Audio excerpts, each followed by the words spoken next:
alabanza. Ha ceñido mi vida con su Santo Espíritu. Nuestro Dios ha transformado el agua en vino, ha derramado su fresca unción, y su Espíritu ministra vino celestial. Él ha cambiado mi lamento en alabanza. Ha ceñido mi vida con su Santo Espíritu. Ha transformado el agua en vino, ha derramado su fresca unción, y su Espíritu ministra vino celestial.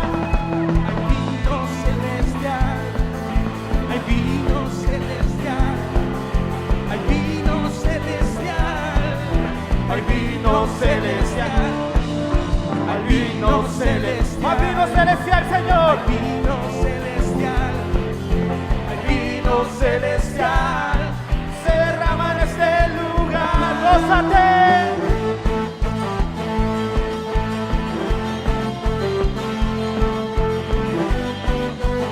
Aleluya.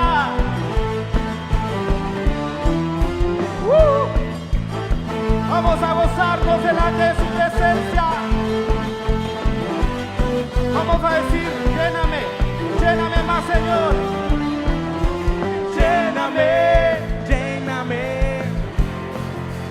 lléname de tu vino celestial. Lléname, lléname, lléname, lléname de tu vino. Hay más vino celestial. Hay vino celestial, hay vino celestial, hay vino celestial, hay vino celestial, hay vino celestial, más vino, hay vino celestial. Queremos más de tu presencia, Padre. Hay vino celestial, hay vino celestial. ¿Cuántos trajeron su mano para alabar a Dios en esa mañana? ¿Cuántos trajeron sus pies? ¿Cuántos trajeron todo su ser para alabar a nuestro Dios? El diccionario dice que la generosidad es el hábito de dar y entender a los demás. El diccionario dice que la generosidad es dar espontáneamente o de buena voluntad. El diccionario dice que la generosidad es un valor que todos debiéramos practicar.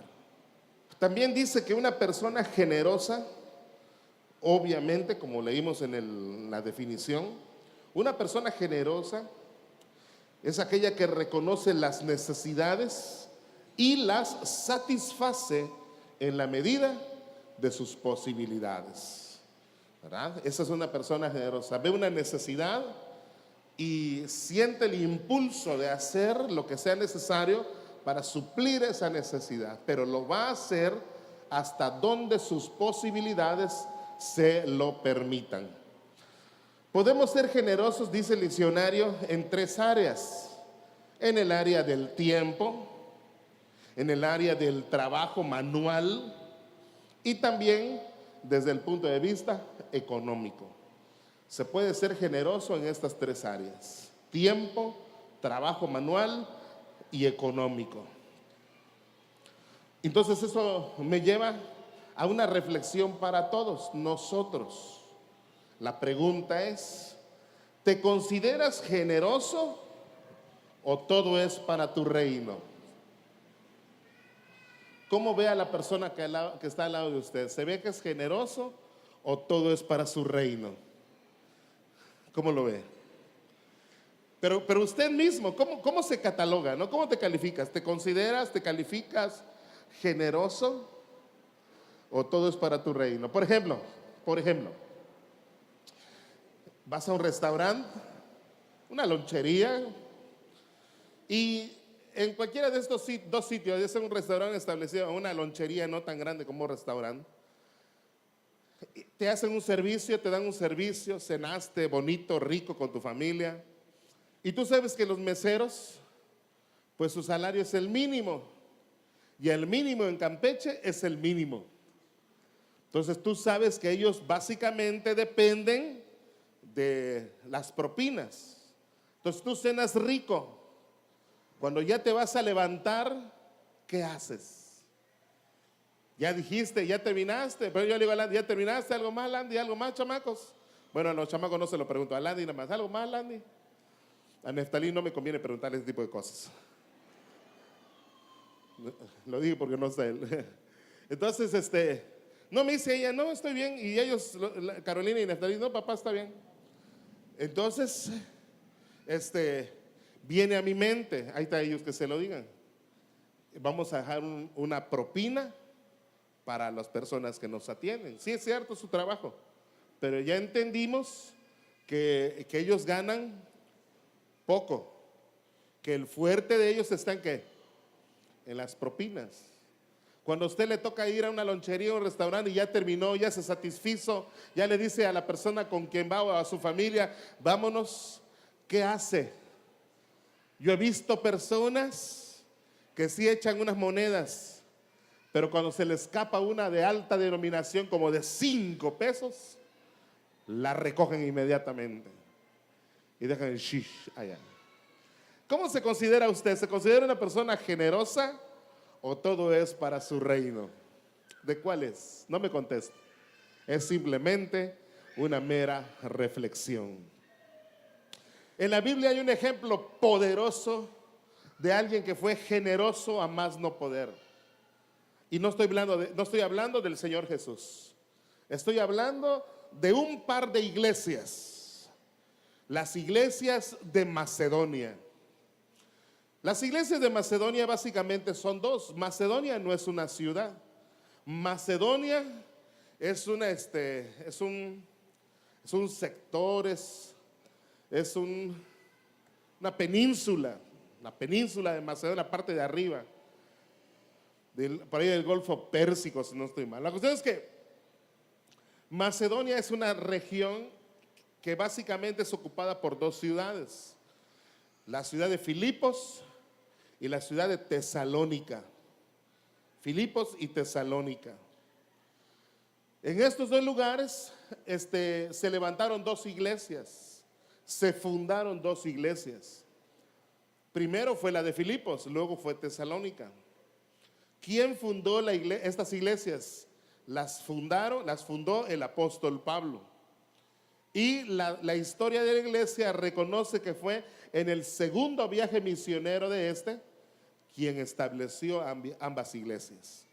Pero no se dio nada más porque sí, no fue a lo loco, no fue nada más porque sí. O sea, todo obedece a la dirección de Dios. Y Pablo era un hombre que se dejaba dirigir por Dios. De tal suerte que vemos en Hechos 16, 9 al 10, cómo nace la idea de una obra nueva y luego cómo se establece. Hechos 16, 9 y 10 dice cómo nace, y el capítulo 16, y la primera parte del 17 habla de cómo se establecieron la iglesia de Filipos y la iglesia de Tesalonicenses, de Tesalónica. Bueno, Hechos 16, 9 al 10 habla del inicio. Dice así: y se le mostró a Pablo una visión de noche. ¿Me está siguiendo? Hechos 16, 9 y 10. Se le mostró a Pablo una visión de noche. Un varón macedonio estaba en pie, rogándole y diciéndole: pasa a Macedonia y ayúdanos. Cuando vio la visión, enseguida procuramos partir para Macedonia, dando por cierto que Dios nos llamaba para que les anunciásemos el evangelio. Ahí está. Entonces ahí comienza la historia del proyecto de levantar iglesia en Filipos y en Tesalónica. Ahí comenzó todo, con una visión. Ayer el apóstol el apóstol Abelardo nos hablaba del poder de una visión, cómo debemos buscar los sueños de parte de Dios, que luego deben convertirse en algo que podamos ver para que podamos alcanzar. Entonces, en este caso, el apóstol Pablo está orando, él está en comunión con Dios y recibe, ¿verdad?, esta visión de ir de un varón que le dice: pasa a Macedonia y ayúdanos. Le quiero decir algo más para que entendamos el contexto de esto. Hace un momento dijimos, vamos a poner un ejemplo de un par de iglesias que fueron muy generosas. Y estamos hablando de Filipos y Tesalónica. Estas iglesias estaban en Macedonia, en esa región. Entonces el apóstol Pablo funda estas iglesias de Filipos y de Tesalónica en su segundo viaje misionero. Bien, y ya le mostré cómo comienza todo. Estas ciudades pertenecían al Imperio Romano. Como estaban en una época de conquista, las circunstancias naturales de ambas ciudades no eran las mejores. Había luchas, había pruebas muy grandes que en ambas ciudades pues estaban viviendo.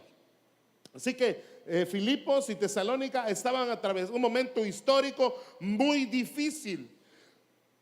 Había pruebas, dificultades, había escasez. Pues en estas circunstancias el apóstol Pablo funda estas iglesias. Le voy a hablar de Filipos. Filipos, usted ha leído Hechos 16.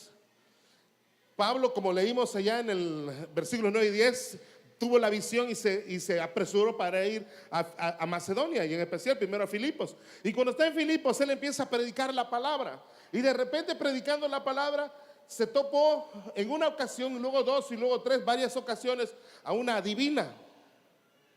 Una mujer que tenía un espíritu de adivinación, que cuando lo veía venir a él y a Silas, decía: estos son siervos del Altísimo, escúchenlos.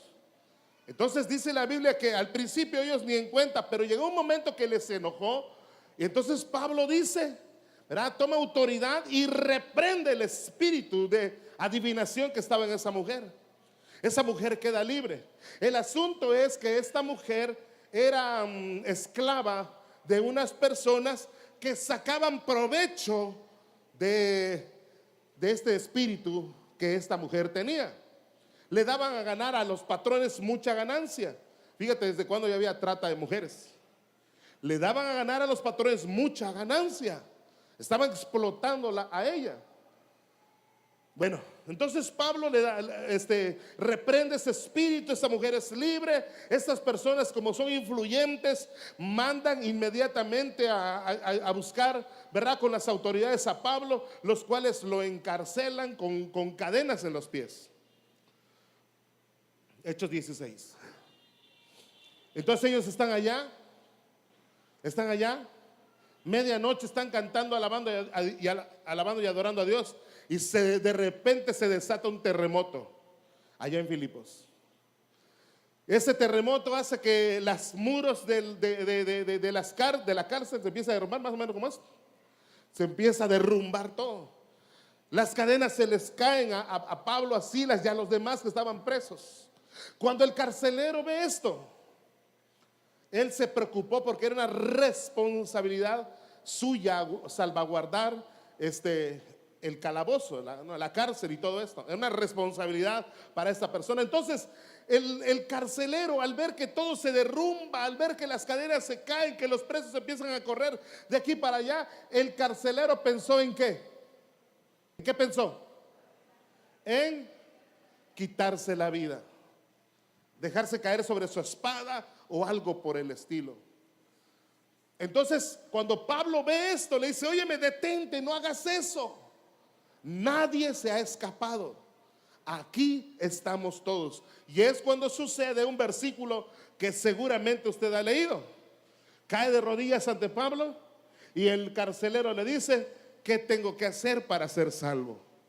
Entonces Pablo le dice, ¿qué le dice Pablo? Mira, si lo sabe usted, ¿qué le dice? cree en el Señor Jesucristo y serás salvo tú y tu casa. Aquel carcelero ese día conoció a Cristo. Ese mismo día el carcelero lleva a su casa a Pablo y a Silas. Los tiene por invitados. Están en casa conviviendo cuando viene una orden de la autoridad máxima en donde se dictaminaba que a Pablo y a Silas se les pusiera en libertad. Y es cuando sucede algo que seguramente usted también ha leído. Entonces Pablo, indignado, dice: pues ustedes creen que sea justo que así a escondidas me digan a mí, ciudadano romano, que ahora sí me puedo ir como si nada. Cuando estas personas que estaban en autoridad escucharon las palabras de Pablo, que decía que era ciudadano romano, le dio miedo. Tuvieron temor porque era ciudadano romano, y ese era un título muy importante que tenían, al que le temían más bien. Entonces, de ahí Pablo, dice la historia, capítulo 17, pasa a Tesalónica y allá él empieza a predicar. Allá empieza a hablar la palabra de Dios. Y no falta, ¿verdad?, uno que no le guste, uno que se enoje, y alguien va y acusa a Pablo que está predicando. Y allá es cuando sucede una de las frases que posiblemente usted también ha leído. Allí en Tesalónica, Jason creo es el que va a acusar. Si no estoy mal, si estoy mal, perdónenme. Es un detalle que ahorita no tengo, pero es capítulo 17 de Hechos. Este tipo va y los acusa y dice: estos que están trastornando el mundo entero, ahora han venido a nuestra ciudad para trastornarnos también con el mensaje que trae. Hermanos, cuando el evangelio llega, arrasa con todo. Cuando el evangelio llega, todo es transformado, porque es poder de Dios para todo aquel que cree. Amén. Bueno, entonces ya sabe usted cómo surgen las iglesias de Filipos y de Tesalónica. Iglesias que crecieron en medio del fuego, en medio de la prueba. Iglesias que crecieron por consiguiente en medio de la escasez, de las limitaciones. Estas iglesias surgieron en medio de la necesidad. Pero Dios, podemos entender que estuvo proveyendo para su pueblo, para su iglesia en Filipos y en Tesalónica. Dios estuvo proveyendo, Dios estuvo sustentando iglesias. Y quiero remarcar esto porque ahorita usted va a leer conmigo algo muy poderoso. Iglesias que no estaban en la mejor condición, ni digamos espiritual, hablando del ambiente que había en la ciudad, ni económico, porque había una pobreza extrema en aquellos lugares, por causa de la guerra que había, por causa de todo el relajo que había en aquel entonces. En este contexto, el apóstol Pablo, ¿verdad?, hace del conocimiento, o los hermanos de Filipos y Tesalónica escucharon que Pablo está recaudando una ofrenda en la iglesia de Corinto, y ellos también se dispusieron a sembrar, a aportar en medio de sus circunstancias que no eran para nada favorables. Ellos se dispusieron a aportar algo. Entonces vamos a leer el pasaje para que veamos de qué se trata. Segunda de Corintios 8, 1 al 5. Guay, tengo que ir rapidito. Segunda de Corintios 8, 1 al 5. Le voy a leer la versión Palabra de Dios para Todos. Palabra de Dios para todos, es la versión que le voy a leer. No sé si a lo mejor lo pongan allá, si hay el programa. Palabra de Dios para todos es la versión que le voy a leer. Dice así: hermanos, ahora queremos que conozcan el generoso amor que las iglesias de Macedonia han recibido de Dios. Ellos han pasado por muchos sufrimientos y viven en la pobreza, pero a pesar de ella y de las aflicciones, han sido muy generosos porque están llenos de alegría. Les puedo asegurar que ellos dieron todo voluntariamente y hasta entregaron más de lo que podían. Incluso nos han rogado una y otra vez que les demos el privilegio de participar en esta ofrenda para el pueblo de Dios. No dieron simplemente de la manera que esperábamos, sino que primero se entregaron al Señor, luego a nosotros, siguiendo la voluntad de Dios. La versión que usted tiene diría, si usted lo tiene, vamos a buscarlo. 2 Corintios, rápidamente. 2 Corintios 8, 1 al 5. Dice así: asimismo, hermanos, os hacemos saber la gracia de Dios que se ha dado a las iglesias en Macedonia, que en grande prueba de tribulación, la abundancia de su gozo y su profunda pobreza abundaron en riquezas de su generosidad. Pues doy testimonio de que con agrado han dado conforme a sus fuerzas y aún más allá de sus fuerzas, pidiéndonos con muchos ruegos que les concediésemos el privilegio de participar en este servicio para los santos. Y no como lo esperábamos, sino que así mismo se dieron primeramente al Señor y luego a nosotros por la voluntad de Dios. ¿Qué vemos en este pasaje? Vemos a una iglesia, las iglesias de Macedonia, Filipos y Tesalónica, que sienten el deseo de sembrar en la obra de Dios. Sienten el deseo de sembrar. Y me llama mucho la atención porque la versión Palabra de Dios para Todos, que fue la primera versión que le leí, usa dos palabras, usa una palabra dos veces. Y lo mismo sucede en la versión normal, Reina Valera 60, que es la segunda versión que le leí. Usa la palabra generoso, generosos. Era una iglesia generosa. Era una iglesia que supo de la necesidad de una iglesia hermana y se dispuso a cooperar, a sembrar en aquella iglesia. A mí me llama mucho la atención porque, como le decía hace un momento, las iglesias de Filipos y Tesalónica vivían en problemas sociales muy marcados, muy fuertes, que arrastraban un segundo problema: la pobreza, la escasez. No había recursos suficientes. Pero me impresiona ver que el apóstol Pablo, cuando está dando testimonio a la iglesia de Corinto, Pablo dice acerca de los de Macedonia: ellos dieron con todas sus fuerzas y dieron más allá de sus fuerzas.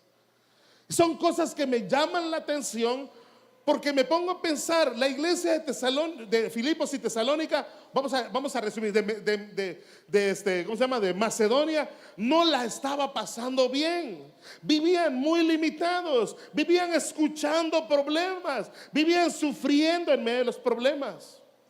Pero fue una iglesia que cuando tenía que hacer algo, se movía para hacer lo que fuera necesario. Era una iglesia que cuando supo de la necesidad que sus hermanos estaban atravesando, se dispuso a sembrar, se dispuso a dar su semilla a favor de las iglesias por las que se iba a levantar una ofrenda. Yo puedo entender, según el versículo 4, que el apóstol Pablo posiblemente les dijo a los hermanos, posiblemente, insisto en esta palabra, posiblemente le dijo a los hermanos de Filipos y de Tesalónica: hermanos, ustedes no la están pasando bien, ustedes están metidos en situaciones difíciles. Yo me pongo a pensar que posiblemente Pablo les dijo: yo sé que ustedes están en medio de una crisis social terrible, no se preocupen, hermanos, aquí vamos a ver cómo le hacemos. Entonces la iglesia de Macedonia dice en el versículo 4: nos han rogado una y otra vez. La versión 60 dice: nos han pedido con muchos ruegos que les demos el privilegio de participar en esta ofrenda para el pueblo de Dios. Es increíble que en medio de tanta situación difícil, ellos se dispusieron a sembrar en el pueblo. Eso se llama generosidad. Eso se llama generosidad. Recuerde usted, generosidad es el hábito o es el valor de dar y entender a los demás. Es dar espontáneamente o de buena voluntad. Y esto era exactamente lo que la iglesia de Macedonia estaba haciendo con aquellas iglesias que estaban en una profunda necesidad. Tenían que hacer algo. Tenían que hacer algo, no podían quedarse de brazos cruzados. Una persona generosa, cuando ve la necesidad ajena, no se siente tranquilo, no se siente indiferente, no puede sentarse y como que no pasa nada. Una persona generosa siente la necesidad, siente, voy a decir así, ese cosquilleo en su corazón, ese impulso de hacer algo más que ser un espectador o quedarse de brazos cruzados. Una persona generosa es inquietada, es movida por ese espíritu que está en su interior. Yo, cuando estaba estudiando este asunto de la generosidad, Dios me decía acerca de la iglesia de Macedonia. Escucha esto que Dios me mostraba de la iglesia de Tesalónica. Esta iglesia, Dios me decía, ¿por qué crees que Pablo los ponía como ejemplo? Porque era Pablo, al escribirle a la iglesia de Corinto, quien hizo referencia a la iglesia de Macedonia. Dios me decía, ¿por qué crees que el apóstol Pablo los ponía como ejemplo? Porque era un pueblo, una iglesia generosa, una iglesia que no podía quedarse de brazos cruzados cuando había una necesidad enfrente de ellos. Y yo me puse a pensar, escuche esto por favor, para que el apóstol Pablo, un hombre recto, un hombre exigente, un hombre de principios espirituales muy elevados, para que Pablo pueda poner de ejemplo a alguien, ese alguien tenía que haber impactado la vida de Pablo para que sea puesto como ejemplo. ¿Sí o no? Usted no pone de ejemplo a cualquiera. Tú cuando vas a poner de ejemplo a alguien, estás buscando a quién te voy a poner ejemplo, porque estás buscando a alguien que tenga cierto perfil. Estás pensando en alguien que dé la talla para un buen ejemplo. Pues ese era el caso de Macedonia. Las iglesias de Macedonia eran iglesias que se ganaron un lugar en el respeto de Pablo. Se ganaron un lugar en el corazón de Pablo por su generosidad, por su disposición para dar, porque se identificaban con la necesidad de alguien más. Cuando estaba estudiando este pasaje, Dios me habló tremendamente. El versículo 2, que es énfasis en el versículo 2, dice así, 2 Corintios 8:2, la versión Palabra de Dios para Todos dice: ellos han pasado por muchos sufrimientos, viven en la pobreza, pero a pesar de ella y de las dificultades han sido muy generosos porque están llenos de alegría. Entonces yo quiero decirles una idea, y yo no sé, piense lo que le voy a decir, reflexione, escúchelo, dice, se dice, porque yo lo escuché muchas veces de muchos predicadores, grandes siervos de Dios. Entonces se dice que los mejores momentos para sembrar son cuando estamos pasando por grandes pruebas. ¿Usted qué piensa al respecto? Los mejores momentos para sembrar son aquellos cuando estamos pasando por grandes pruebas.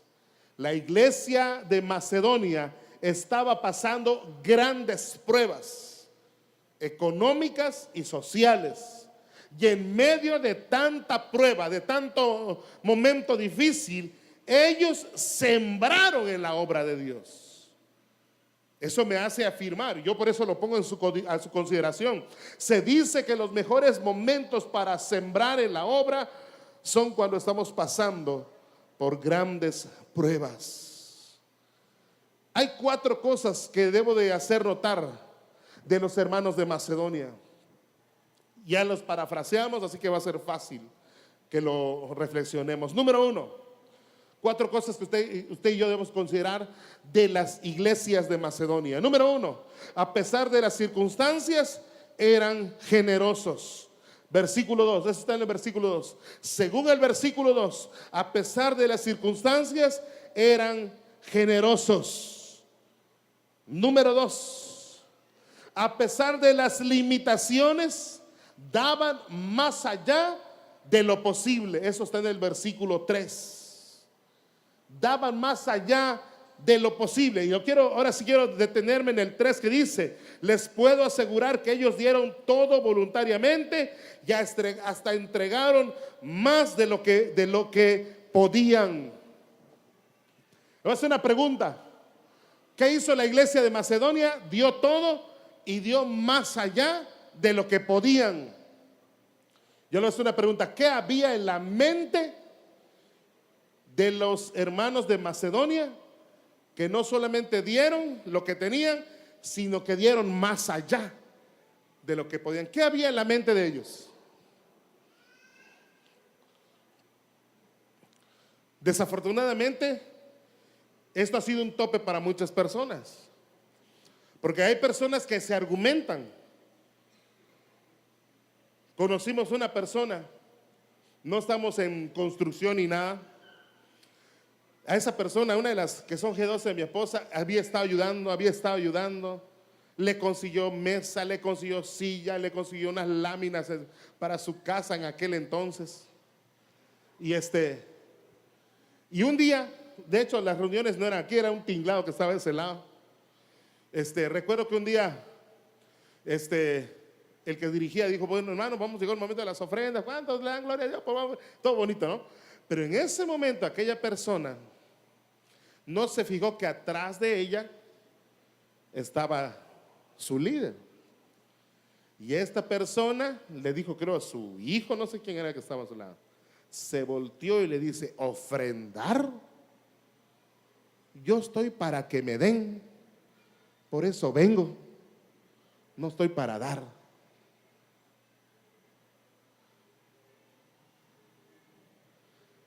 Ese día todo se derrumbó para ella, porque su motivación al venir a la iglesia no era porque tenía una necesidad de Dios, sino porque alguien con un corazón generoso le estuvo apoyando, y su interés era meramente material. Ella lo dijo, y sus palabras, dice en el libro de Proverbios, pusieron lazo en su vida. Qué triste que de repente haya personas que tengan esa filosofía, esa manera de pensar. Por eso la semana pasada hablamos: cambia tu manera de pensar. La iglesia de Macedonia es un ejemplo aún para el día de hoy, para nosotros. Porque ellos, en medio de su pobreza, en medio de tanto problema, ellos dieron todo lo que tenían y dieron más allá de lo que tenían. ¿Qué había en la mente de ellos? Me pregunté cuando estudiaba este pasaje. ¿Qué había en el corazón de ellos? En el contexto actual, posiblemente alguien diga: ¿cómo voy a dar si no tengo? No tengo nada que dar. Y listo, carpetazo al asunto. De repente escuchas: vamos a sembrar en la iglesia, así, la construcción sigue. ¿Cómo voy a? Ya no tengo nada que dar. Una vez que aceptamos o admitimos esos argumentos aquí y aquí, ciertamente quedamos inutilizados, quedamos maniatados, porque todos tenemos mucho que dar. Dile a la persona que está a tu lado: tú tienes mucho que dar. Díselo, tienes mucho que dar. Y dice la persona: ¿yo? Pues si yo no tengo cuenta en el banco, no tengo dinero en mi cartera. Y yo te pregunto: ¿quién está hablando solo de dinero? Les dije que hay 3 áreas en las cuales podemos ser generosos: el tiempo, el trabajo manual y desde luego la economía. Pero cuando hablamos de generosidad, como que por automático solamente pensamos clink, clink, clink, signo de pesos. No solamente podemos aportar con el dinero, no solamente podemos sembrar en la obra dinero, se puede sembrar otro tipo de cosas. Por ejemplo, esta semana, el martes en la tarde, después de las 5 de la tarde, hasta quién sabe qué horas, vamos a venir a demoler. A lo mejor tú no tienes dinero, a lo mejor no tienes todo el tiempo del mundo, pero a lo mejor de 5 a 8 estás libre. A lo mejor tienes 2 buenas manos, tráelas. ¿Cuándo? ¿Cuándo? ¿A qué horas? 5 de la tarde. Tú puedes ser generoso en ese aspecto, ¿me entiendes? Entonces no te puedes limitar. Ay, no tengo. Vamos a sembrar en la construcción, hermano. Ay, no tengo. No, si tienes. A lo mejor no tienes tiempo. Si no tienes tiempo, no puedes venir a usar tus manos y tu fuerza. Pero a lo mejor en casa, muchas veces hemos dicho, no necesitamos siempre. O sea, si tú piensas que es solo dinero, no necesitamos solo dinero. De repente tú digas, pastor, yo tengo ahí, no sé, 100 bloques que me sobran, 50 bloques. Hermano, mira, falta hace rato ese muro con bloques, falta, ahí es una L, falta la otra parte de la plataforma que va a estar de este lado. O sea, nos va a hacer falta. Y si tú dices, no, es que, pero tengo 1 millón de bloques, no te preocupes, vamos a hacer un edificio educacional allá atrás. O sea, hay muchas formas para ser generoso. A lo mejor no tienes material, no tienes dinero, pero sí puedes venir a ayudarnos. Trae tu marro, trae tu cincel. Pero primero márcalo, ponle tu nombre. No es que luego lo dejas y luego vienes a reclamar. Es que yo dejé aquí y el otro. No, mejor márcalo, así no hay problema. Pero ven a apoyarnos, hay muchas formas de hacerlo. Entonces no diga, no puedo, no tengo. Sí puede, sí tiene. A lo mejor tenga dinero, a lo mejor lo tenga, no lo sé. Pero no diga no puedo, no diga no tengo. Yo pienso particularmente que la iglesia de Macedonia dio todo lo que tenía, pero luego dice dio más allá de lo que podía. Yo me supongo que a lo mejor hicieron rifas entre la iglesia, hicieron a lo mejor ventas entre ellos de bazar, a lo mejor vendieron algunas cosillas que podían vender. Y ya vino como una añadidura, como más allá de sus fuerzas. Entonces no diga no puedo, no acepte el argumento no tengo, no puedo, no hay. No lo acepte. Cuando este argumento quiera venir a su corazón, recuerde a la iglesia de Macedonia que estaba navegando en medio de problemas, que estaba sufriendo problemas y además que estaba atravesando por una pobreza tremenda. Y aún así, porque el tercer argumento sería, o tercer razonamiento podría ser, Pablo decía, hermanos, ustedes no tienen, yo sé que ustedes la están pasando difícil, no se preocupen, aquí vamos a ver cómo le hacemos. Dice el versículo 4 que él decía, no, Pablo, danos chance, nosotros queremos sembrar, nosotros no nos queremos quedar sin hacer nada, podemos hacer algo. Por eso Pablo dice, mis respetos para ustedes. Y por eso los puso como ejemplo. Entonces dile a la persona que está al lado de ti, tú tienes mucho que dar.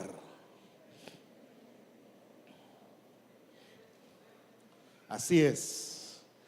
Hay 4 cosas que debemos hacer notar de la iglesia de Macedonia.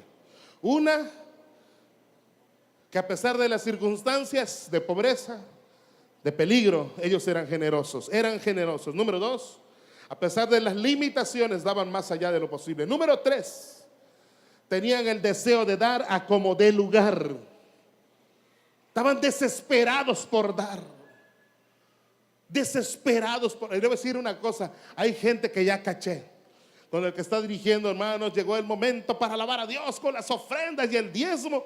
Algunos se levantan sigilosamente, se pegan a la pared, se van, tengo ganas de ir al baño. En ese momento le da ganas de ir al baño. En ese momento tienen sed, van al puesto. En ese momento tienen miles de cosas que hacer. ¿Por qué? Porque el que está dirigiendo, hermanos, vamos a adorar a Dios con la ofrenda y el diezmo y los pactos. La iglesia de Macedonia era una iglesia digna de admiración, digna de respeto. Y Pablo señala estas virtudes. Ellos tenían el deseo de dar. Versículo 4 dice: incluso nos han rogado una y otra vez que les demos el privilegio de participar en esta ofrenda para el pueblo de Dios, para la iglesia de Macedonia. Dar era un privilegio. Para la iglesia de Macedonia, dar era un privilegio. ¿Qué es para ti dar? ¿Por qué no le preguntas a tu vecino, qué es para ti dar? ¿Es un privilegio o es algo que da mello? Pregúntaselo a tu vecino, ¿qué es para ti dar? Pregúntaselo. Sigamos. La iglesia de Macedonia, según leemos, le rogaban a Pablo. La versión Reina Valera 60 dice: pidiéndonos con muchos ruegos. Fíjate qué tremendo. Algunos rogarían porque no se pida. Ellos rogaban para poder dar. Generosidad en su máxima expresión. Lo cuarto que quiero señalar de la iglesia de Macedonia era que ellos mismos se ofrendaron. Ese es un detalle poderoso. Ellos mismos se ofrendaron. El versículo 5 dice: no dieron simplemente de la manera que esperábamos, sino que primero se entregaron al Señor y luego a nosotros, siguiendo la voluntad de Dios. Ellos mismos se ofrendaron. Aquí hay un principio muy interesante. No dará para el Señor quien primero no se ha dado a sí mismo como una ofrenda. ¿Ya le entregaste a Dios la ofrenda más preciada que le puedas dar? No estoy hablando de tu cartera, estoy hablando de algo que está más arriba, aquí en tu pecho. Estoy hablando de tu corazón. ¿Ya le ofrendaste tu corazón al Señor? ¿Sí o no? 3. Vamos a ofrendárselo en este momento. ¿Por qué no cierra sus ojos? Y si usted está en la jugada, dígale al Señor: Señor, aunque ya lo hice alguna vez, no me cuesta ofrendarte en este momento mi corazón y mi vida entera. A ver, dígaselo a Dios. Ofréndele su corazón a Dios. Entonces este principio dice: no dará para el Señor o para la obra del Señor quien primero no se ha dado en ofrenda a sí mismo para Dios. Ese es el principio. Así que en conclusión podemos ver que la iglesia de Macedonia era un ejemplo muy grande de generosidad. Nada ni nadie les iba a quitar el deseo de sembrar en el reino de Dios. Ellos estaban determinados a sembrar en el reino de Dios. Esta frase la leí y la puse aquí. La persecución no les quitó el gozo y la pobreza no les quitó la generosidad. Repito, la persecución no les quitó el gozo y la pobreza no les quitó la generosidad. Pablo admiraba mucho a la iglesia de Macedonia. En el corazón de Pablo había un respeto muy profundo, muy sincero por la iglesia de Macedonia. Por eso Pablo la pone como ejemplo. Le voy a decir algo, hermano. Estamos llegando a la recta final de esta reflexión. Le quiero decir algo. ¿Por qué hablamos o pusimos como ejemplo a la iglesia de Macedonia? Por una razón muy sencilla. Porque la iglesia de Macedonia es la generosidad en plena acción. Algo que me sorprende de la iglesia de Macedonia es que ellos rompieron incluso con la definición que escuchamos por generosidad. Escuche, hace un momento le dije: generosidad es dar y entender la necesidad. Le dije hace un momento, hablando de la definición, generosidad es dar espontáneamente o de buena voluntad. Pero el diccionario hace énfasis en esta frase: es dar en la medida de tus posibilidades. Hasta ahí llega la definición. La iglesia de Macedonia, por el contrario, no solamente dio todo cuanto tenía, dio más allá de lo que podía dar. Rompieron con lo normal, hicieron algo fuera de lo común. Entendieron y metieron en su corazón la idea de que están invirtiendo en Dios, están dándole a Dios. Por eso es que Pablo los pone como ejemplo. Entonces, le quiero decir algo, ahora para usted y para mí. Ya vamos a terminar, le dije. Hay promesa para los de corazón generoso. Hay promesa de Dios para los de corazón generoso. Proverbios, anótelo, 11:25 dice. Proverbios 11:25 dice: el alma generosa será prosperada, y el que saciare, él también será saciado. Proverbios 11:25: el alma generosa será prosperada. El alma generosa será ¿qué? Dígalo fuerte, ¿será qué? ¿Quiénes van a ser prosperados? Los generosos. Vamos a hacerlo cortito, ¿no? ¿Quiénes van a ser prosperados? Los codos. ¿Ah? Lo de hueso duro. ¿Quiénes van a ser prosperados? Dígame. Los generosos.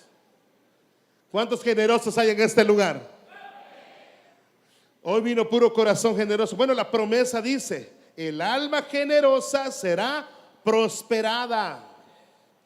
Y luego dice: el que saciare, él también será saciado.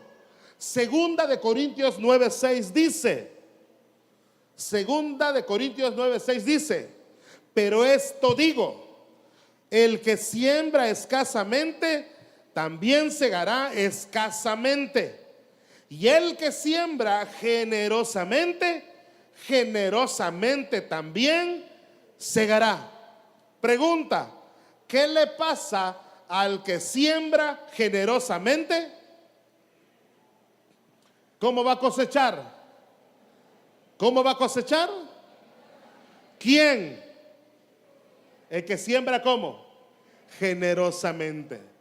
Muchos quieren cosechar generosamente, pero no siembran generosamente. ¿Hacen lo que dice la palabra? Desde luego que no. Porque la palabra dice: el que siembra escasamente, escasamente segará. Y el que siembra generosamente, generosamente también segará o cosechará. Así que quiero hacerle una pregunta. Según Proverbios y Corintios, ¿quién estableció estas promesas o principios de generosidad? ¿Quién los puso? ¿El pastor Alberto? Están en la Biblia. ¿Quién los puso entonces? Dios. Dios quiere que seamos generosos. Primera de Timoteo 6:18 dice: que hagan bien, que sean ricos en buenas obras, dadivosos, generosos. Dios quiere que seamos generosos. Segunda de Corintios 9:5 dice: por tanto, tuve por necesario exhortar a los hermanos que fuesen primero a vosotros y preparasen primero vuestra generosidad antes prometida, para que esté lista como de generosidad y no como de exigencia nuestra. ¿Cuál era el deseo de Pablo al enviar a la iglesia de Corinto a unos hermanos para hablar de generosidad? Pablo quería que la iglesia de Corinto sea una iglesia generosa. Ese es el deseo de Dios, que nosotros seamos generosos. Mira, hermano, aquí hay gente que ya testimonio de que cuando sembraron en la primera fase, que era el techo, Dios les bendijo.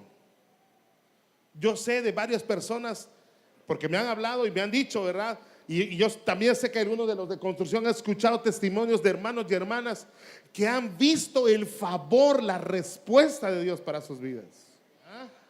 Algo dentro de ti se está moviendo y te está diciendo: no seas, siembra. Pero otra cosa se está moviendo en tu oído y te dice, no tienes, están para que te den. Tienes que pagar esto, tienes que pagar aquello. Acuérdate que tienes un compromiso del tamaño de Plutón, no de la Tierra, ¿no? De Plutón, ¿cuántas veces más grande que la Tierra? Acuérdate, no puedes, no puedes. La iglesia de Macedonia nos enseña que sí se puede cuando se tiene el corazón generoso. Tal vez tú digas, pastor, yo no entiendo muchas de estas cosas. Porque tú a lo mejor estás escuchando un vocabulario un poquito diferente, no estás escuchando de construir y todo. Pero yo te quiero decir algo. Dios es el ejemplo más sublime y grande de generosidad, porque Él dio lo más importante. Él dio a su Hijo para morir por nosotros en la cruz del Calvario. Por eso que decimos que si Él fue generoso, nosotros también debemos serlo con su obra. Pero este es recíproco. Dios nos bendice, nosotros lo bendecimos y Dios nos vuelve a bendecir. Porque el pasaje dice, el alma generosa será prosperada. ¿Quiere ser usted una persona próspera? ¿Quiere ser una persona bendecida? No hay otra forma. Dando es como recibimos. Siendo generosos es como veremos la mano de bendición de Dios sobre nuestras vidas. Quiero pedirle por favor que se ponga de pie y vamos a hacer una oración y usted le va a decir a Dios, Señor, yo quiero que pongas en mi corazón ese espíritu de generosidad que había en la iglesia de Macedonia. Yo no quiero ser egoísta, yo no quiero dejarme argumentar, yo no quiero perderme las bendiciones que hay cuando nosotros nos disponemos a sembrar en tu obra. Cierre sus ojos, por favor. Todo mundo de pie, cierre sus ojos. Cierre sus ojos.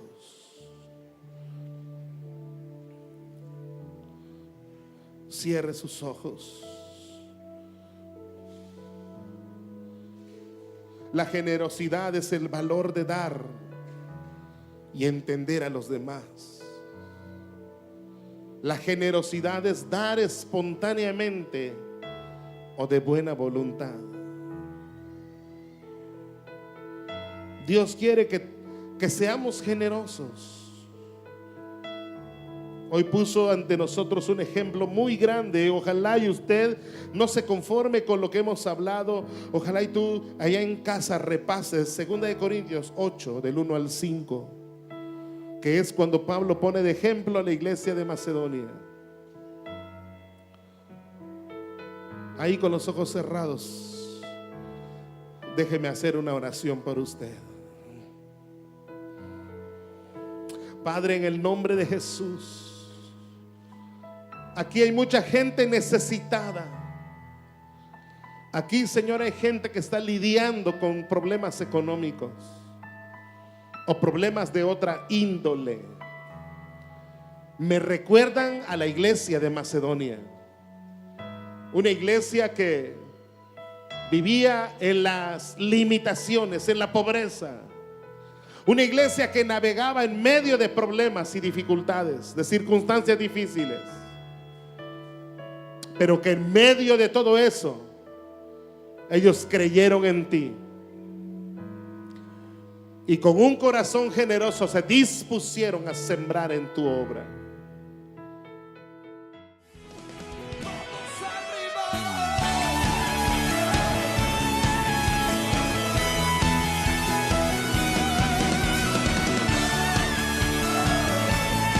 Todo pertenece